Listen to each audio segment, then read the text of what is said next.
Hello friends. आज के इस डेली चैलेंज 100 में मैं एक क्वेश्चन लिया हूँ 0 to 2 greatest integer of x square minus x plus 1 d x where this is the greatest integer function. तो अब हम लोग क्या करेंगे, इस तरह के क्वेश्चन को कैसे सॉल्व करेंगे। तो इसको ब्रेक करने के लिए सबसे पहले मुझे इसको ब्रेक करना होगा कि 0 से 2 के बीच में एक्स की किस वैल्यू के लिए कहाँ पर ये इंटीग्रल वैल्यू हो रहा है।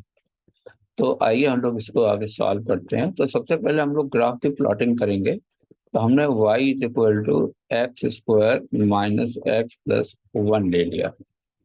अब देखिए इसको मैं परफेक्ट स्क्वायर बना रहा हूँ। y is equal to x square minus 2 × 1/2x plus 1/4 plus 3/4।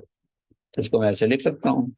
तो y is equal to x minus 1/2 का होल स्क्वायर प्लस 3/4। तो इसको हमने ऐसे लिख दिया y minus 3/4 and this is equal to x minus 1/2 का होल स्क्वायर। अब देखिए ये क्यों कर रहा हूँ मैं, ताकि ग्राफ को प्लॉट कर सकूं। तो ग्राफ को प्लॉट करने के लिए हम लोग क्या कर रहे हैं कि इसको देख करके तो हमने ये पता लगा लिया कि ये एक अपवर्ड पैराबोला को रिप्रेजेंट कर रहा है। ठीक है।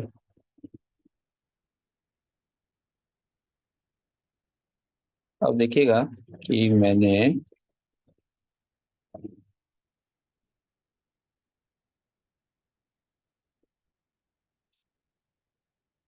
ये अपवर्ड पैराबोला है और इसका वर्टेक्स क्या देखिएगा, वर्टेक्स 1/2 3/4। तो देखिए 3/4 जस्ट यहाँ पे आ रहा है 3/4। तो आप देखेंगे कि ये इसका वर्टेक्स बन रहा है और एक्स की वैल्यू 0 रखा जाए इसके अंदर, देख सकते हैं इस पैराबोला के अंदर, तो y की वैल्यू 1 आ रही है। इसका मतलब पैराबोला ऐसे होके ये वर्टेक्स पे हो रहा है और जब मैं x की वैल्यू को 1 रखता हूँ तो भी ये 0 आ रहा है। ठीक है। तो थोड़ा सा मुझको कैसे चेंज करना होगा, ये देखिएगा। तो x की वैल्यू 0 और ये हाफ का यहाँ पे हाफ। तो हाफ रखने पर ये 3/4 आ रहा है। ठीक है। और ये हमने हटा दिया। हाँ, अब इसके ग्राफ को देखिएगा कि x की वैल्यू 0 रखने पर 1 आ रहा है, 1/2 रखने पर 3/4 आ रहा है, 1 रखने पर फिर से 0 आ रहा है। और अगर मैं x की वैल्यू को 2 रख दूं तो देखिए 4 कितना आ रहा है, 4 माइनस 2 प्लस 1 यानी कि 3 आ रहा है। इसका मतलब ये इससे पॉइंट से पास करके जा रहा है 2 रखने पर। ठीक है। तो अब रही बात हमें ग्राफ प्लॉट करने की। देखिए, और मैं ये देख रहा हूँ कि x की वैल्यू 2 रखने, y की वैल्यू 2 रखने पर x की वैल्यू कितनी आएगी, ये वाला पॉइंट। से दिस पॉइंट इज m। तो मैंने क्या लिखा कि जब हम लोग ये देखिएगा तो हम लोग देखते हैं कि x की वैल्यू 0 से लेके 1 तक है। तो ऐसे केस में 0 से लेके 1 तक है, 0 से लेके 1 तक है। तो ऐसे केस में आप देख सकते हैं कि x square minus x plus 1 की वैल्यू 0 से इसकी वैल्यू आप देख सकते हैं कि 3/4 से 1 के बीच में है।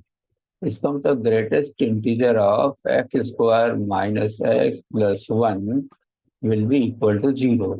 इसका मतलब ये हुआ कि इसका जो ग्राफ बनेगा वो ये ग्राफ बनेगा, ये ग्राफ बनने वाला है। ठीक है। अब हम लोग देखें कि जब x की वैल्यू क्या रखने पर ये 2 आएगा।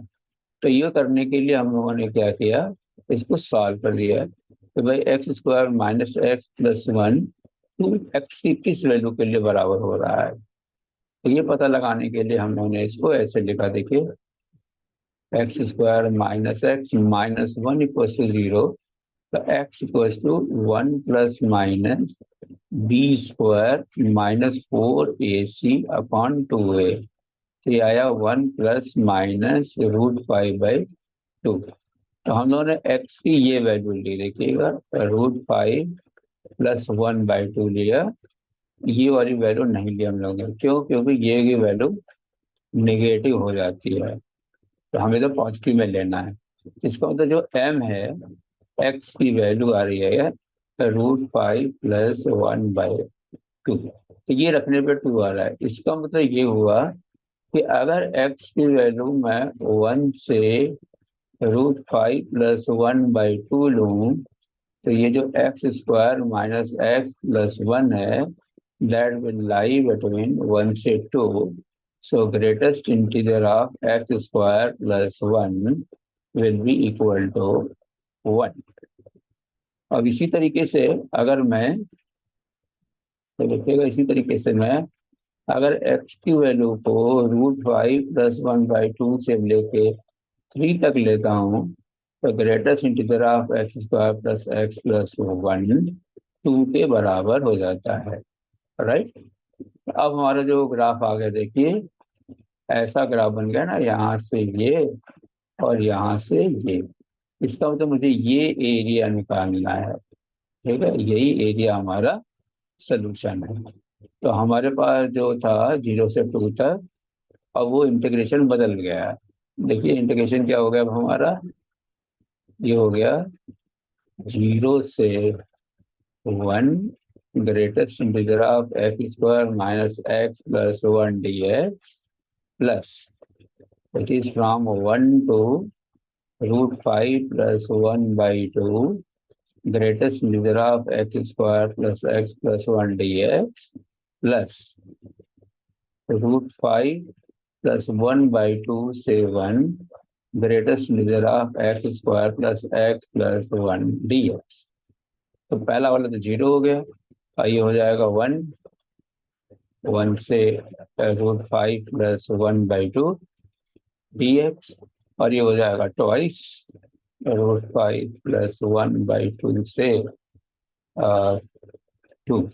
ये मैंने 1 गलत लिख दिया, ये 2 है, तो ये 2 के बराबर आ गया था। तो इसका मतलब ये हुआ कि √5 plus 1/2 minus 1 plus twice of 2 minus √5 plus 1/2।